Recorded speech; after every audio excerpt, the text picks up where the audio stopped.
बोल श्री रमण बिहारी लाल की जय हो। सच्चिदानंद भगवान की जय हो। येश्वर जगत जननी गौ माता की जय हो।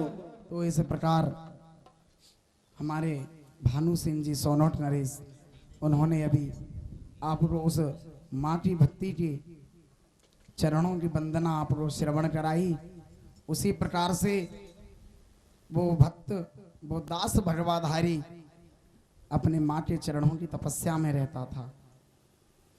माँ विलास कर रही है, बेटे मेरे इस पशु को इन दुष्टों ने जहर दे दिया, ये मर गया, अब हमारा ये पालन पोषण कैसे होगा। वो बेटा कह रहा है, माँ अब मैं अपना अध्ययन घर से ही करूंगा, अब मैं बाहर नहीं जाऊंगा, मैं आपके पास ही रहूंगा। आप चिंता क्यों करते हो, जो ये पशु मर गया इसकी खाल को उतरवा करके मैं इस खाल को बेचाऊंगा। उस खाल को मड़वा करके उतार करके वो भक्त भगवाधारी इस बाजार में निकल गया है। और वैसे तो कहते हैं टका कर्म टका धर्म, टका कर्म टका धर्म, टका एव सर्वागति। टका कहते हैं देसी भाषा में रुपया को, मतलब पैसा को टका बोलते हैं। तो टका कर्म, टका ही कर्म है, टका ही धर्म है, टका एव सर्वागति, टका ही सभी गतियों की गति है। और यस्य ग्रहे टका नास्ति हाट के टक टकायते, जिसके घर में टका नहीं है वो बाजार में हाथ टक टकाता रहता है। ऐसे ऊपर देखता है क्या है, ये नीचे देखता है क्या है, क्योंकि मेहनत नहीं करना चाहता। परंतु उसने अपने उस विवेक से, उसने अपने उस बल बुद्धि से उनको पराजय किस प्रकार किया है आपको श्रवण करने को मिल रहा है। तो भक्तों जैसे ही वो अपनी उसकी त्वचा लेकर के बाजार में निकल गया, उसको वहां पर कहने लगा खाल ले लो खाल, खाल ले लो खाल, खाल ले लो खाल।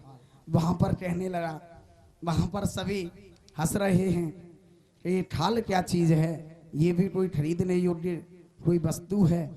कोई कह रहा है हमारे खेतों में डाल दो, कोई कह रहा है कि हमारे इसमें डाल दो, कोई कह रहा है हमारे घोड़े पर डाल दो। तो जो भक्त भगवाधारी था वो विलास करते हुए अपने रात को पीपल के वृक्ष पर चढ़ गया और पीपल के वृक्ष पर जाकर के वो बैठ गया। जब रात्रि काल हुई और पीपल के वृक्ष पर जा बैठा तो पीपल के वृक्ष पर रात्रि को आराम कर रहा है। और भक्तों रात्रि का समय हो गया तो आप तो जानते हो चोर चोरी करने जब आते हैं तो किसी पेड़ के नीचे बैठ करके वहां पर बंटवारा करते हैं।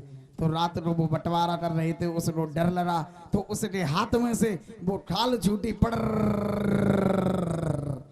इस प्रकार से उसके हाथ में से जब खाल छूटी तो चोर डर करके भाग गए। और जब ब्रह्म मुहूर्त का समय हुआ प्रातः काल तो वहां पर जितना भी सब पड़ा हुआ था वो सब उसको बटोर के घर पर ले आया और कहने लगा, माँ मेरे इस पड्डे की खाल, इस पशु की खाल इतने की बिची है, देखो इतना माल मिला है। वो ऊपर से खड़े होकर के देख रहे थे और कह रहे थे इसकी तो एक पड्डे की खाल इतने की बिची है, तो हमारे तो हाथी घोड़ा सब लोग हैं, बकरी पशु आदि सब लोग हैं, हम तो सबको जहर दे देते हैं। इसको तो सोना चांदी हमारा जन क्या क्या मिला है, हमको भी मिल जाएगा। उन आठों ने उन सबको ही जहर दे दिया और खाल मड़वा करके ऊंट पर लेकर चले कि खाल ले लो खाल, खाल ले लो खाल, खाल ले लो खाल। तो जाकू राखें साइया और मार सके ना कोई, और बाल ना वाटा कर सके, और जा पे कृपा हरि की होए, जा पे कृपा हरि की है बात को कोई कछु ना कर सके। तो भक्तों उस भक्त ने किस प्रकार से कहा है कि आपने तो मेरे इस पशु को जहर दे दिया, आपको इस पशु के बदले में कितनों को जहर देना पड़ गया। अपने मन में विलास कर रहा है, अपने मन में विलास करते करते जब उन्होंने अपने सब को जहर दे दिया और निकला मार्केट में बाजार में बेचने के लिए, खाल ले लो खाल। कोई कह रहा भैया इसमें डाल दे हमारी थोड़ी जमीन ऊंची हो जाएगी, थोड़ी बढ़ जाएगी, इसमें डाल दो। अब नाराज होकर के जो माँ उसकी झोंपड़ी में रहती थी उस झोंपड़ी में भी आग दे दी। किसने? उन 8 ने। कि अब तो हम इससे परेशान हैं, इसकी झोंपड़ी में आग दे दो। जब उसकी झोंपड़ी में आग दे दी, माँ रोने लगी, बेटा अब हम किस में रहेंगे, हमारी तो ये झोंपड़ी में आग दे दी। माँ आप चिंता मत करो, मैं आपके लिए दूसरा मकान बनवा देता हूँ, जो हीरे मोती जवाहरात जो हम लेकर के आए थे इनसे हम दूसरा मकान बनवा लेंगे। इन्होंने दे दी आग, दे देने दो। जब आगे चला तो 8 ने आग दे दी, घर पे हंस रहे हैं। वो माँ विलास कर रही है, बेटा बेटा रो रही है, परंतु वहां पर वो बेटा कह रहा है, माँ रो मत, जितनी भी इस झोंपड़ी की राख हुई है, इस झोंपड़ी की राख को मैं बोरे में भरवा करके गधों पे लदवा करके और मैं बाजार में बेच आऊंगा, आप क्यों चिंता करती हो। बेटा ने ऐसा ही किया, उस राख को बाजार में लेकर के चला, गधों पर लदवा करके, और जब वो राख को लेकर के चला, आवाज लगाने लगा, राख ले लो राख, राख ले लो राख। तो कोई कहने लगा, भैया हमारा मकान बन रहा है, इसमें डाल दो, हमारी ये जमीन थोड़ी ऊंची हो जाएगी, उच्च लेवल की हो जाएगी। अब नहीं बिकी, परंतु आगे उसका नसीब इतना तेज था, आगे जब बढ़ा तो उसको राजा साहब और राजा साहब के पुत्र और पुत्री दोनों मिले, और उन दोनों पुत्र और दोनों पुत्री की इच्छा उस गधे पर बैठने की लालायित हुई कि पिताजी हम तो इस गधे पे बैठेंगे जो ये पीछे गधे आ रहा है। परंतु उस भक्त भगवाधारी ने क्या कहा कि सुनो, मैं इस अपने गधे पर तो बिठा लूंगा, परंतु जो इस गधे पर ये दोनों बोरे जो लदे हुए हैं, इसमें आपको पता है क्या है, मेरे हीरे मोती जवाहरात सोने भरे हुए हैं, परंतु उनमें क्या थी, राख। क्या भरी हुई थी बोरों में, राख भरी हुई थी। परंतु उसने कहा कि मेरे इसमें भरे हुए हैं, परंतु हमारे राजा साहब ने उनको चेक नहीं किया, उनको देखा नहीं, दृश्य नहीं किया। जब उन्होंने वहां पर राजा साहब और हमारे भक्त भगवाधारी के बीच में इतना वार्तालाप हुआ, तो राजा ने भक्त भगवाधारी को बात को स्वीकार कर लिया कि जैसा आप कह रहे हैं वो हमको स्वीकार है। यदि आपके इसमें जो हीरे मोती सोने जवाहरात हैं, परंतु उन्होंने कहा मेरी ये शर्त रहेगी, यदि आपके बच्चे अपान वायु छोड़ते हैं तो मेरी इसकी राख बन जाएगी, यदि आप इसको देना स्वीकार करते हो तो बिठा दो। राजा साहब ने कह दिया हमको स्वीकार है, आप बिठाएं। वहां पर बिठा दिया। राजा साहब चल रहे हैं पैदल पैदल, और राजा साहब महल पर पहुंच रहे, पुत्र और पुत्री को महल पर लेकर के पहुंचे। जब पुत्र और पुत्री को दोनों को उतारा तो राजा साहब बाहर आए कि आप अपना दृश्य देख लो कि कहीं आपके हीरे मोती सोने जवाहरात का कहीं राख तो नहीं बन गया, आप अभी देख लो, बाद की मेरी कोई जिम्मेदारी नहीं। परंतु वो भक्त भगवाधारी कह रहा है आप ठहर जाइए, मैं अपना चेक कर लेने दो, कहीं से भी राख तो नहीं बन रही। परंतु उसमें तो पहले से ही राख है। जब उसने बोरों को खोल के देखा तो उसमें राख निकली। उसने कहा राजा, हमारे तो आपके बच्चों ने अपान वायु छोड़ करके हमारे इन हीरे मोती सोने जवाहरात का राख कर दिया, हमको हमारा माल दो। राजा ने दरबारियों को आदेश कर दिया कि इनके 4-5 बोरे इनको ले जाओ और दरबार में से इनके हीरे मोती जवाहरात भर दो। दरबारियों ने आदेश का पालन किया, और राजा साहब जैसे ही उस महल में घुसे तो दरबारी बाहर आए। वो भक्त भगवाधारी बड़ा प्रसन्न हुआ कि चलो एक जुगाड़ और सेट बैठ गई कम से कम।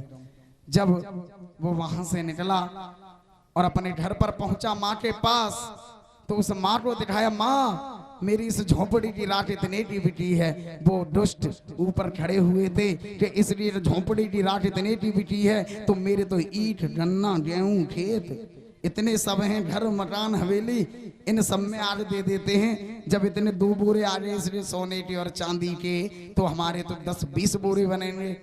उन्होंने सब में आग दे दी। अब सब में आग दे दी तो उन्होंने घोड़े गधे सब मंगवाए और सभी पर राख लदवा करके ले गए कि राख ले लो राख, राख ले लो राख। कोई कहे भैया 10 रुपए ले लेना, हमारे से खेत में डाल दो। आगे वाला बोला भैया हमारे घर में डाल दो, थोड़ा जमीन लेवल पे हो जाएगी, थोड़े इसे वो करा देंगे, नम करा देंगे, दबा देंगे, ऐसा कहा।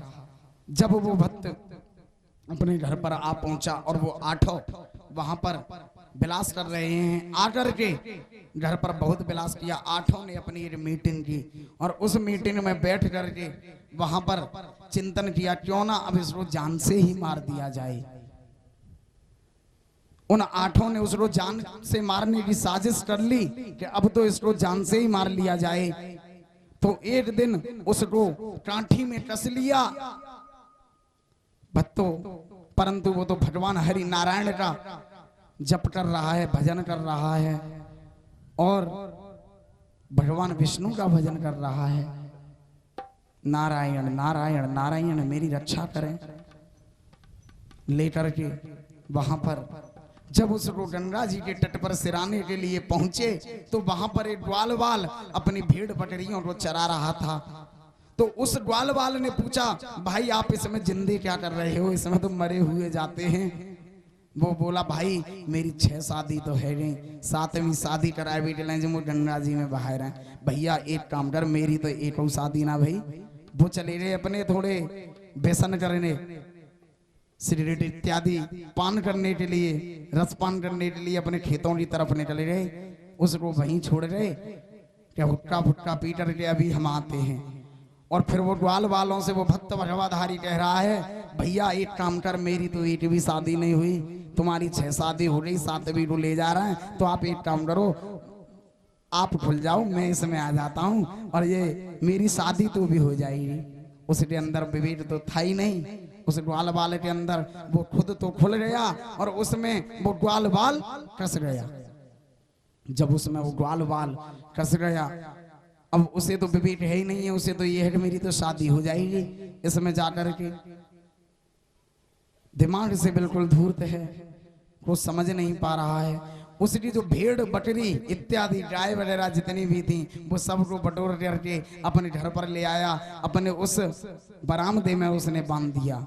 और उसको जब वो 8 वहां से चलने लगे कि चलो अब उसका देह संस्कार का समय हो गया है, अब उसको गंगा जी में बहाते हैं, उससे कम से कम क्लेश तो कटेगी, उसकी जितनी भी जमीन जायदाद वगैरह है वो सब हमारे नाम हो जाएगी।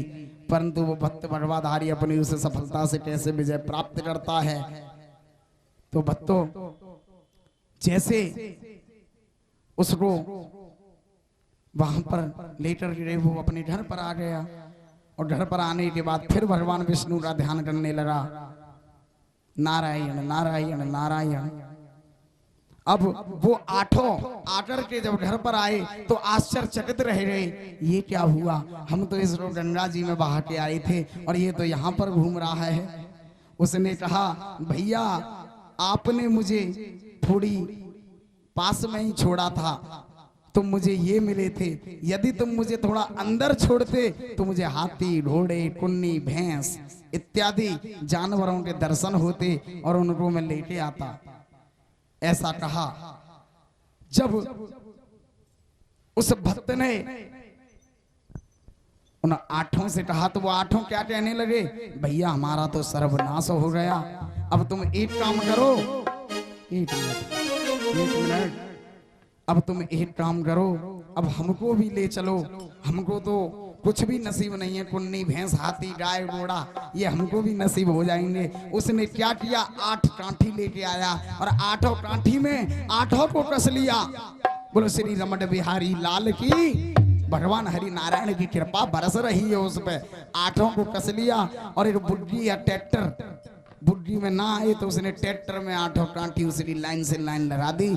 और जब गंगा जी के तट पर पहुंचा तो कहा, एक करके तुझको कुन्नी भैंस मिले, दूसरे को बहाया तुझको तो सिंह मिले, तीसरे को बहाया तुझको चीता मिले, चौथे को बहाया। ऐसे ही निम्न प्रकार से उसने 8 को बहा दिया और इसी प्रकार से जब उसने 8 को बहा दिया तो उसको मुक्ति मिल रही। जिस प्रकार से हमारे राजा परीक्षित को जब श्राप लग गया था श्रृंगी ऋषि के द्वारा, तो इनको भी मोक्ष की प्राप्ति श्री सुखदेव स्वामी जी ने जब अपनी श्रीमद् भागवत कथा का रसगान कराया था, जब इनको मोक्ष से प्राप्ति हुई थी। ऐसे ही हमारे उस भक्त भगवाधारी को 8 भाई से मुक्ति हो गई। बोलो श्री भगवान हरि नारायण की जय हो। सर्व संत हरि भक्तन की जय हो।